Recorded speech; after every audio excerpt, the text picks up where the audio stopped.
Hey, what's up everybody? Primus Prime 22 here, bringing you another part of the Transformers lore. This video happens after Chaos Theory, but before Megatron Origin. When we left off, Orion Pax questioned the Senate and was beaten. However, one senator had Pax rebuilt with a cavity to hold the Matrix of Leadership. Because this is a story by James Roberts, I'm not even going to try to flow the backstory events in a logical manner. I can only really present them in chronological order, so here we go. Long ago, Nova Prime, the leader of Cybertron, created a population augmentation program that led to widespread energon deprivation and racism across Cybertron. More recently, Ratchet and Orion Pax went to the Iacon Academy of Science and Technology together, where they became friends. Once graduating, Ratchet became the chief medical officer but remained unfulfilled. Orion suggested that Ratchet should make a free medic clinic in the Dead End, and Ratchet does so. Meanwhile, a Cybertronian by the name of Tumbler tested his brain, and the highest job position he was allowed to fill was that of a member of the Mecha Forensics Division. Just after what happened last episode, the clampdown was put in place by the Senate. Curfews were made and Sky Spies watched the population. Anyone with a Tarnian accent like Megatron's faced prejudice. Nominus Prime has not been seen since his assassination attempt. Cybertronian society is on full alert, and Functionism, the idea that the alt mode a Transformer is born into should dictate what they do with their life, is enforced heavily by the Senate and the Functionist Council. Megatron has been questioning the ideology of Functionism, and in the Sanzidat writings he has created, he forms the ideology of Decepticons, based on their slogan, "You are being deceived," referring to how the government treats the people. The Decepticon movement begins to rise, and the first Decepticon activists are arrested at the Functionist Council building. Meanwhile, Orion Pax has told his friends Roller and Ratchet about his friend in the Senate, and how the Senate were likely the perpetrators of the assassination attempt on the life of Nominus Prime. This was all before the Senate did a U-turn. While they blamed the Decepticons for most incidents, the factionalized Senate under Senator Proteus changed their policies. Senator Proteus created the Decepticon Registration Act. Should the act get 10,000 Decepticon signatures, the Decepticons would be recognized as their own political party in the government. This was called Proteus's Promise, and the 10,000 number was referred to as the magic number. However, this U-turn did not change the tense situation on Cybertron. Pius Maximus spoke out against ratioism, another word for functionism, and later mysteriously disappeared. In the city of Epiphania, an ex-Primal Vanguard soldier undergoing some form of PTSD walked into a relinquishment clinic and began to shoot donors. A relinquishment clinic was an institution that allowed Cybertronians to buy and rent new bodies to use to be freed from the limitations of their class. For more context of the time period, the official Cybertronian currency of the Shannix is trading poorly with other galactic currencies. The Primal Vanguard is in the Phobos controversy, and Blur has won the Ibex Cup for the 10th cycle in a row. Word has also spread of rumors of something called an institute, a place where the government secretly brainwashes individuals to prevent them from rebelling in the future. This is called Shadowplay. However, a more public form of punishment for going against the Senate is Impurata, where the individual has their head replaced with a Cyclops head and their arms replaced with claws. It's Cybertron before the war, 4 million years ago, 4th cycle, 501. Nightbeat and Quark are in front of McAdam's new oil house, discussing current events. Quark is notably anti-Decepticon, while Nightbeat questions the policies of the Senate and criticizes the clampdown. Quark tells Nightbeat to be careful, as you may never know when there could be a Senate spy. He gestures to Rung in the bar they're next to, but Nightbeat brushes the idea off. Nightbeat asks Quark when he's going to finish his drink, and Quark says that it tastes weird. That's because blood, dripping from the dead body of Senator Sherma, hanging from the interstate bridge above, was mixing with Quark's drink. Arc 009, first chord of 4th cycle 501, the Mecha Forensics team of Prowl and Tumbler are investigating the dead senator. They come to the conclusion that Senator Sherma was killed and brought to the bridge and left to dry. Tumbler believes that the Decepticons are behind this because of the Decepticon symbol on Sherma's back. Prowl orders a full autopsy. On the 4th chord of the 4th cycle 501, Drift is living in the Dead End. He's a skiv, leaker, and an addict. Sonic and Boom arrive as they were hired to abduct empties in the Dead End. As they find Drift with nerve circuits firing in his head, they begin to beat him up. Just then, the police officer Orion Pax arrives. He arrests Sonic and Boom and calls his friend Roller for transport. Roller takes Sonic and Boom to jail while Orion Pax takes Drift to Ratchet's clinic to save his life. When Drift wakes up, Ratchet tells Drift to get a job from the Functionist Council and live a better life because he's special. Drift tells Ratchet that he'll leave and donate his body to a relinquishment clinic, but this is a lie. Soon after, Pax and Ratchet watch the news where Slam Dance reports that Nominus Prime is dead. The Matrix Flame went out the night before, and the search for the next Prime begins, though, according to Slam Dance, Sentinel is already showing signs of having been chosen by the Matrix. Slam Dance reports that Nominus Prime's cause of death came from a rust infection on his fuel pump, But Ratchet questions this as he had worked on Nominus before, and his pump was completely clean. Orion Pax, suspecting that the Senate are behind the death of Nominus, decides to take Ratchet to meet his senator friend. Meanwhile, Prowl and Tumbler are looking at the autopsy for Senator Sherma. It is concluded that the senator was shot at close range. His brain module was left intact because Loeb and his cerebrosurgeons are trying to pull live data from brains. This spikes Tumbler's interest because he's interested in nemology. They find cerulean glass on Sherma's feet, a glass that can only be found at Translucentica Heights. The two prepare to go there. Orion Pax and Ratchet go to the Ark-1 Memorial. There, they meet with the Senator, who has spent millions trying to find the lost crew of the Ark-1. Of course they had Nominus killed. The moment Sentinel realized the matrix in his chest was a fake, his fate was sealed. And that doesn't bother you? Bother me. Orion, it was all I could do to stop myself from storming up to Sentinel and tearing his head off. But my anger has gotten me into trouble in the past. These days I have to keep my vitality in check. Also, my influence within the Senate is on the wane. I spent most of my political capital intervening to save your life. No regrets, I hope. Please. You remain my brightest hope. Look, I want you to see the Senate humbled and replaced by something better. I know you want to see Proteus removed, but I still don't know what use you have for me. Forget Proteus. Sentinel's the one to worry about. The scale of his ambition. It's frightening. There's something you're not telling me. I can hear it in your voice. I have a hunch that Sentinel's planning something, and that it involves the Decepticons. Meanwhile, Senator Proteus broadcasts that he does not blame the Decepticons for the death of Senator Sherma, and still encourages Decepticons to sign the Decepticon Registration Act. That night, Prowl and Tumbler reach Translucentica Heights during the curfew. 2,987 people live there, and it is Iacon's most privileged neighborhoods. Every resident is alt-mode exempt from the Functionist laws. Prowl has a trusted informant, the Warden who works there. He was obsessed with Triple M at first, but now is obsessed with the Decepticons.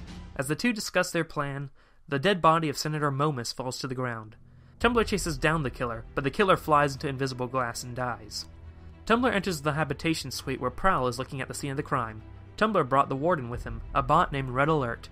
Red Alert tells the two that Senator Momus liked to entertain visitors, including Senator Sherma. Red Alert also discovered that if you filled a room with ultraviolet light, you would find a shrine to the Decepticons. Just then, Prowl discovers that there was a second attacker, and they get attacked by him. Then, Orion Pax falls from the sky and crashes the flyer to the ground, killing him.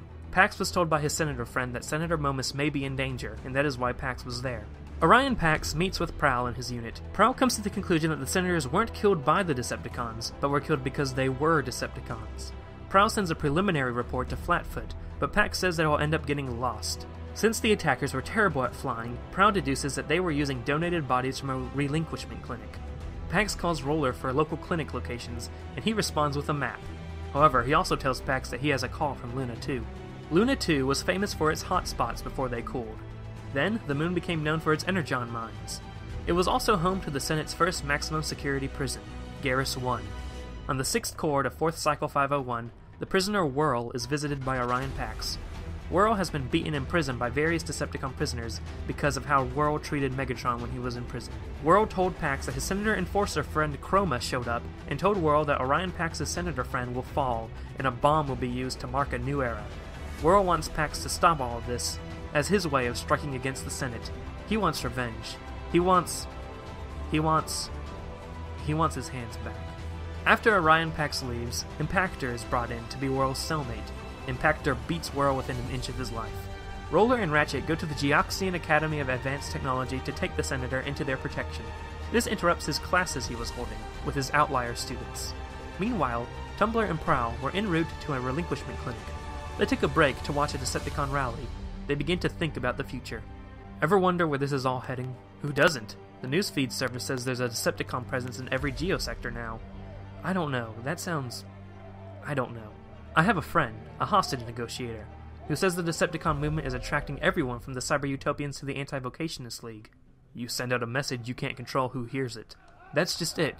My friend thinks it's all about job emancipation, but I think it's more than that. I think this is about a new world order. If the Senate keeps tightening the clampdown and the Decepticon movement keeps growing, we could be looking at a full-blown insurgency. You'll say I'm being an alarmist, but I can see it happening. This can be diffused. Trust me. But if we did go to war, would you fight? It won't come to yes, but if it did, I'd leave. I have no wish to live amongst chaos. You'd leave Cybertron? What about me? I assumed you'd come with me. The two eventually went to the nearest relinquishment clinic. While they were in the waiting room, they watched Slamdance report that Senators Sherma and Momus were Decepticons. This irritates Prowl because he explicitly told Flatfoot that this was only a preliminary report. Just then, the head of the clinic, Trepan, arrives. Tumbler notices that Trepan had a tattoo, an old Cybertronian, on his wrists. Tumbler asks Trepan what it means, and Trepan replies that it means every shape serves its purpose, which is the motto of the Functionists. However, Tumbler doesn't believe him and instead decides to bluff, telling Trepan that he could read Old Cybertronian. Panicked, Trepan tells Tumbler the truth. It says, cleanse and control. He says he used to work in sanitation, but this is an obvious lie. Tumbler arrests Trepan, and he and Prowl go deeper into the clinic. What they find stuns them as they found the Institute. Pius Maximus is there, being brainwashed. There were dead bodies of empties taken from the dead end. This was it. This was where the Senate brainwashed their dissenters. Prowl and Tumbler confirmed that the two attackers earlier were using fake bodies, and then they find the list. The list of every Decepticon who signed the Decepticon Registration Act. The two go to find Trepan, but he has escaped. Just then, they received a call from Orion Pax, who demanded that they come to the Rodion police station so they can discuss the bomb that Pax had recently been made aware of. As the group discussed the current events, a video comes on the news.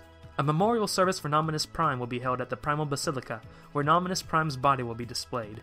Suddenly, it all becomes obvious to Orion Pax. Senator Proteus has no intention to give the Decepticons a status as a political party at all.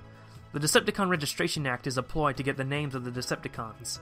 The fake matrix of leadership that was found in Nominus Prime's body has been turned into a bomb.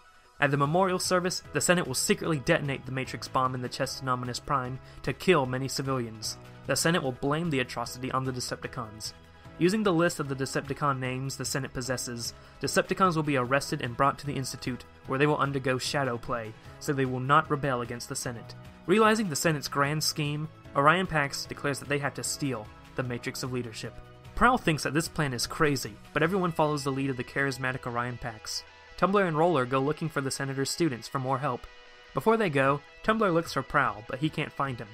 Later, Orion Pax finds Prowl. Prowl? Your partner was looking for you earlier. He's gone to the academy with Roller to get help, which means you're actually going to go through with this. I don't expect you to understand. Good! Good! Because I don't.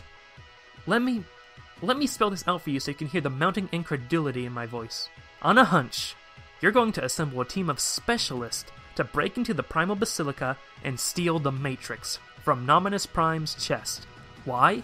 Because you think the Matrix is actually a bomb that'll kill hundreds of civilians. And we can't tell our respective superiors because everyone's in on it. Apart from your senator friend, of course, who just happens to be the one good bot in a rotten system. You're skeptical. Skeptical? Pax, I think you're mad. But you were the one who found the Institute. I don't know what I found. Well, my partner seems to have fallen under your spell just like everyone else. Look, he's good at his job. Not that I'd ever tell him. But he's going to throw it all away for the sake of this escapade. I want you to tell him to stay behind. He'll listen to you. Prowl, wait, listen, this goes against the very grain of my being, but I won't tell anyone about your little heist if you promise to do one thing for me. Keep him out of this. Tumbler and Roller arrive with the Senator's class of outliers. An outlier is a Transformer with a special ability. This goes against the ideology of the Functionist, so the Senator was protecting them by having them in his special class. He also was using them as a possible army to fight the Senate itself. Damus can short-circuit anything he touches. He's also nicknamed Glitch. Windcharger uses magnetism in his arms. Skids has the ability to learn anything just by watching it performed once. Orion Pax is reminded of Spring Arch because of Skid's Matrix tattoo. The next part of the plan was to get a fake Matrix of Leadership to replace the bomb in Prime's body. Tumbler decides to go to Mecha Forensics to find one of his co-workers. His name's Iron Fist, and he was obsessed with the Primal Vanguard, or the Armed Forces of Cybertron. Iron Fist? Oh, sir, sorry, I was just... Come in. Is now a good time? Now's a glorious time. I've just bought the power booster rod that Delta Magnus used to trick the Nebulans into thinking that he was a god. Wow, that's... I know. Sir, please, take a seat. I'll show you the rest of my haul. This is the Forever Glass from Moldavite 6. The one that traps light? You can still see Crosscut's reflection. He's watching the neuroparasite climb out of Ambit's mouth. Glorious. This is Borbit's spare drill, and somewhere around here is a bomb disposal kit once used by Iron Fist. Just relax, please. Put the drill down and step away from the memorabilia. I'm sorry, I get carried away. Don't say anything to Prowl. He told Flatfoot I was spending too much time on my hobby, and they confiscated my life-size model of Delta Magnus. How'd you like to get Delta Magnus back? Yes! How? I need a favor. Have you heard of the Decepticons? The Decepticons? No. Should I have? Oh, Iron Fist, you live such a cosseted life. Okay, forget the Decepticons. You've heard of the Matrix, right? Sir, please. I do have a life outside the Primal Vanguard, you know. But I'm right in thinking that the Vanguard acted as the custodians of the Matrix during the interregnum, sir, yes. Nova Prime disappeared, and Delta carried the Matrix until a successor was appointed. It was a glorious chapter in their glorious history. I've written several monographs on the subject if you'd like to... No thanks. Yes, please, but first, that favor. I don't suppose among all these collectibles you've got a perfect replica of the Matrix, exact in every detail. Yes, amazing work, Tumbler, I could hug you. As the team prepares for their heist, Roller speaks to Orion Pax, telling him that he did some digging into the Senator's records. He's on speaking terms with the Omega Guardians. He wants to revive the Spark Splicing program. He was suspended from the Grand Imperium 5 times due to emotional outburst, and there are other people that the Senator has altered to carry the Matrix. Orion Pax is angry at Roller, and says that he trusts the Senator. End of story. Getting into the Primal Basilica is no easy task, as it's full of pressure plates, recorded by Sky Spies, and guarded by the Triorian Guard, a unit made up of triple changers. However, Roller hacks into the Sky Spies while the group uses Windcharger's arms to fly over the Basilica to land on the roof. Using Skid's grappling hook, Pax is lowered into the chamber and opens Prime's chest, where the Matrix bomb is secured with locks. Pax and Ratchet switch out, and Ratchet safely removes the Matrix. Roller, Tumbler, and the Senator watch the situation carefully at the Rodion police station. However, Chroma busts in with the heavies. These Senate enforcers had arrived because this was more than just a plan to brainwash the Decepticons. The plan was leaked to Whirl so he could tell Orion Pax. They predicted that Orion would have the Senator protected at the station while they went out to stop the bomb. This had all been a ploy to capture this one rebellious Senator. After the Matrix is replaced, Orion Pax gets worried since Roller hasn't reported to him. He asks Windcharger if they can go faster, but Windcharger says that this is the fastest they can go. He jokes that if he wanted to, he could jump off and drive, and Orion Pax casually jumps off the extremely high platform, to everyone's bewilderment. Orion Pax arrives at the station where he sees that Roller is being held hostage. Chroma demands the Senator, or else Roller dies. Orion is hesitant, but the Senator makes the decision for him. He decides to go with the Senate enforcers. Wait, what are you? It's over, Pax. I'm surrendering. Remember me as I was. After the Senator is taken away, the Heavies continue to pound on Orion, who uses the Matrix bomb to destroy the lingering attackers. This turns the Rodion police station into a crater. Orion and Tumbler quickly go out to find the Institute to rescue the Senator before he gets brainwashed. But they arrive at the Institute to find that it was empty. And this is why it's called the Institute, because it makes it sound like there's only one. The Institute is a network of secret outposts across Cybertron, and the Senator could have been taken to any one. Time goes by, and Orion Pax is searching through the smoldering ruin of his station when a bot arrives. He was modified to carry the Matrix too. The Senator told this bot that he was to find Orion Pax if the Senator went missing. The bot introduces himself to Orion Pax. His name is Zeta. At the Institute, Loeb and his scientists are putting the Senator through both Shadowplay brainwashing and Impurata. He's having his ability to feel emotion removed from him. 2 workers talk about their new patient. I recognize this guy. He's a politician, right? I guess so, must be. What was his name? Senator Shockwave.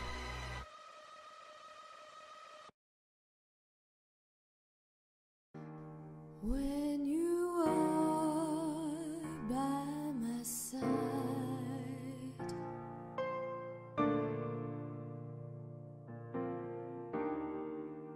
I never felt so complete.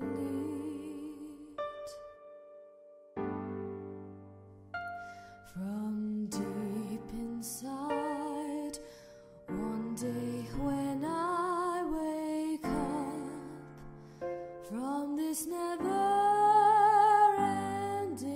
dream, I wanna see you.